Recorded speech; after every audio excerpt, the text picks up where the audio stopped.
ভগবদ গীতায় উল্লেখিত সাধু মহারাজদের বাণী। কিছুক্ষণ ঘরের ভেতর বসে আরতি এবং পূজা করলেন।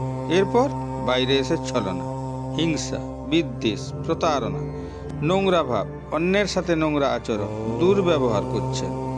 ভগবান কপিল দেবজি মহারাজ মাতা দেবীকে বলছেন, শ্রীমদ্ ভগবতে এই ধরনের পুরুষদের দ্বারা করা পূজা যেন ভস্যে ঘি ঢালার মতো, কারণ বিনা আগুনে ভস্যে ঘি ঢেলে কী লাভ?